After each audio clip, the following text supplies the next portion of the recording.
Alors attention, suite et fin, peut-être, de l'histoire là, de l'avocat. Et là, il faudrait regarder les vidéos que j'ai faites avant sur toute cette histoire. Là, c'est la fin. Donc pour ceux qui ont suivi, voilà, elle m'écrit donc 3 mois, 2 mois plus tard.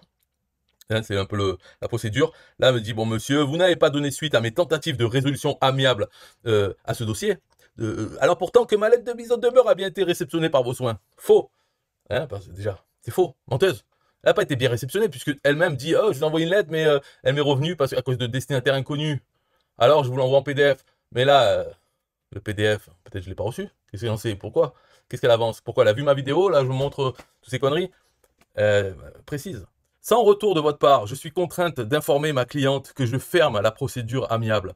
Ok, c'est bien, c'est ta vie, on s'en fout. Conformément à mes règles professionnelles, je vous invite à consulter un avocat et à m'en faire connaître le nom. Ouais, c'est ça, les règles professionnelles des avocats. Bien sûr, eux, ils gagnent leur sous comme ça, en créant des problèmes, ou en disant, bon, vous avez un problème, allez, prenez un avocat, et puis après l'autre aussi prend un avocat, ça fait deux avocats à payer pour une même affaire, finalement. Alors que ce serait plus simple si finalement il y avait qu'un juge, les gens ne sont pas contents, ils vont voir le juge, et puis c'est le juge qui décide, il n'y a pas besoin d'avocat. Ah non, là il faut des avocats, et il y en a qui prennent plusieurs avocats aussi, pour se défendre un seul client. Ah, c'est vraiment, c'est bon, après, si on est avocat, c'est super hein, comme métier. Donc elle m'invite à consulter un autre avocat, le payer et à lui faire connaître le nom. Oui, mais c'est ça, mais toi, qu'est-ce que t'as fait pour moi? Rien, donc je ne ferai rien pour toi. Je vous prie de croire, monsieur, en assurance de ma considération distinguée. Alors, elle me prie de croire à ça, mais moi, je la crois pas. Les avocats, c'est des menteurs. D'ailleurs, c'est la mauvaise foi. C'est une des qualités d'un bon avocat. Il faut qu'il soit de mauvaise foi, mais que ça se voit pas trop, et encore quoique. En tout cas, qu'il défende son client de toutes les manières possibles. C'est ça. Donc, on peut pas les croire, un avocat. Comme les avocats des autres, des meurtriers et autres, ils vont toujours essayer de trouver des choses à dire, ou même l'autre qui carrément se dit innocent, alors que c'est évident qu'il est coupable. Et l'avocat va dire non, non, il est innocent. Et on doit croire ces gens de personnes qui font de leur métier, c'est ça, c'est la mauvaise foi. Ils disent ce que, peu importe ce qu'il faut pour défendre son client. Donc là, je peux pas croire qu'elle m'assure de ça, mais ta parole, elle vaut zéro, t'es un avocat, là, c'est comme l'autre, là, euh, ministre de justice, là. C'est un menteur, il a fait avocat toute sa vie. Et donc, c'est des menteurs. C'est pour ça qu'il y a beaucoup de politiciens, hein, Sarkozy et tout, plein de politiciens qui passent le diplôme des avocats. Parce que parler, pouvoir mentir en étant à l'aise, c'est très utile en politique aussi. Donc voilà. Donc, est-ce que ça se termine? Non, c'est juste la fin de la procédure amiable. Là, maintenant, on va passer aux choses sérieuses, peut-être.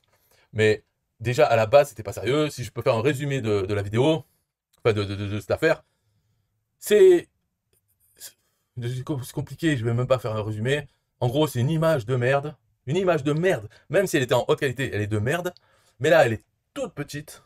Vraiment, c'est 90 par 70 pixels. 90 pixels par 70. C'est même pas la photo entière, c'est une partie de la photo. C'est pas moi qui l'ai prise. D'accord? Si j'avais pris une photo, j'aurais même pas pris celle-là, tellement elle est moche. Ok?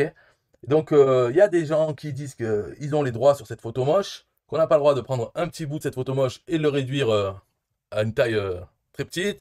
Et voilà. Donc, cette société qui dit qu'elle a les droits paye une autre société qui, elle, a un logiciel qui parcourt tout l'Internet. Hein. Eux, là, il n'y a pas de problème de droit. Regardez mon site. Non, il tombe sur mon site, il dit ah, cette photo, elle vient de celle-là. Alors, ok. Je sais pas ce qu'ils font, pourquoi ils décident d'employer ensuite un avocat de France pour me parler. Si mon site, je sais pas, il était hébergé en Allemagne, il y aurait des avocats d'Allemagne pour me parler et me faire peur. Voilà, parce que c'est le but, la procédure amiable, en fait, c'est quoi? C'est ils veulent être payés 1 300 euros. Voilà, c'est ça leur truc. Donc c'est pas une question de principe, de droit. Non, non, c'est ils veulent 1 300 euros pour une image que je n'ai pas prise. Je l'affiche, elle est même pas hébergée chez moi, elle est hébergée chez d'autres. Est-ce qu'ils vont faire chier les autres? Peut-être, hein, leur logiciel peut-être va trouver que c'est hébergé sur un TPE, et ils vont le faire chier. Peut-être qu'un TPE va dire, bon ok, il enlève l'image, voilà, mais il va pas payer non plus, il est pas con. De toute façon, il y a que les cons qui payent à ce genre de truc, ce genre de montage, d'escrocs. C'est l'escroquerie de A à Z. C'est-à-dire Z, c'est les avocats, les escrocs, menteurs, tout ça, oui. Mais le A, c'est déjà, c'est carrément la loi. C'est droit sur une image pourrie de carton Amazon. Une image de merde. Et que le droit dise que... Bon, ça, après, j'accuse pas le droit, j'en sais rien. Parce que si ça allait devant un juge, le juge dirait, allez, vous faire enculer tous. Ou peut-être c'est ça, si c'est bien fait. Mais sinon, peut-être, si la loi effectivement dit, oui, vous n'avez pas le droit de prendre un morceau de carton, le réduire et tout, alors vous devez payer. Et peut-être le juge condamnerait, donc irait dans leur sens. Peut-être que ce montage, il est fait en sachant... Attention, parce que c'est dans tous les pays aussi. Donc là, en France, peut-être qu'en France particulièrement, ça marche, ce genre de montage. Les juges suivent le droit et donnent raison à tout ça, là, peut-être. Mais dans d'autres pays, je ne sais pas. Alors, donc le logiciel, le montage est fait dans les pays où ça marche, peut-être. Et je pense que bon, c'est ce que j'imagine, hein, ce montage se base peut-être même pas sur les procès. C'est-à-dire qu'ils ne font jamais de procès. Ils font juste ça. Contacter les gens avec un avocat. L'avocat, il est payé juste pour contacter les gens, pas pour faire des procès. Contacter les gens, leur demander des sous, et puis les relancer, les menacer avec leur mot d'avocat, hein, et jusqu'à ce que finalement l'autre il répond pas, donc on laisse tomber. Je pense que c'est plutôt un montage comme ça, parce que c'est plus rentable que d'aller en procès, et que finalement, pour perdre, peut-être qu'ils savent qu'ils perdent s'ils font un procès. Donc c'est pour ça que c'est vraiment un montage d'escroc, parce que si ça se trouve, ils savent déjà qu'un procès ne peut pas être gagné dans ces conditions, mais par contre, il y a toujours un pourcentage de chance de prendre des sous avec tout ce truc là, de procédure amiable. Donc ils font le calcul, oui, c'est rentable, on peut payer l'avocat, on peut payer la société avec son logiciel qui parcourt le web, tout ça qui travaille, et on peut payer aussi les ayants droit, donc ceux qui ont les photos. En gros, ceux qui ont les photos, ils fournissent toutes leurs photos à la société qui a le logiciel pour faire les recherches.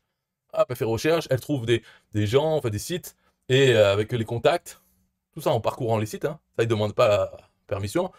Et puis ensuite, tac, le listing est filé à tels avocats de tel pays, et puis l'avocat, il doit faire la procédure, envoyer des emails, envoyer des lettres mises en demeure, tout ça. Et au final, avec le pourcentage de gens qui payent, eh bien, ça rembourse les frais de tout le système, plus du profit.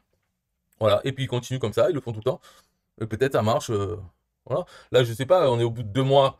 Dans ce cas, parce que tout ça, c'est un algorithme, hein. Je veux dire, si j'avais répondu à un seul de leurs emails, peut-être mon nom serait passé dans une autre liste des cons qui veulent pas payer, mais qui ont répondu. Alors eux, peut-être ça dure 4 mois, la menace. Ceux qui répondent pas, qui payent pas, peut-être au bout de 2 mois, il y a cet email qui part, et peut-être 1 ou 2 mois après, je vais en recevoir un autre, oui, blablabla, sans rien dire, sans jamais faire de procès. Parce qu'il y a toujours l'espoir. Et puis ça coûte quoi? Un mail. Bon, le mail envoyé par l'avocat qui doit facturer 50 ou 100 euros de l'heure. Donc ça a un coût quand même, leur email dans ce système. Mais au final, peut-être que les gens qui sont relancés, dans mon cas, là, ceux-là, et ils ont vu que si 2 mois après, on les relançait encore, un petit pourcentage finalement paye. Dans ce cas-là, ça vaut le coup d'envoyer ce dernier email. Voilà, c'est un programme informatique avec des gens, tout un système comme ça. Donc, c'est pour ça que je dis dans la vidéo, j'ai dit, voilà, le final, le point final de cette histoire. Mais ça se trouve, c'est pas le point final. Et je referai donc une dernière vidéo à ce sujet. Bye bye.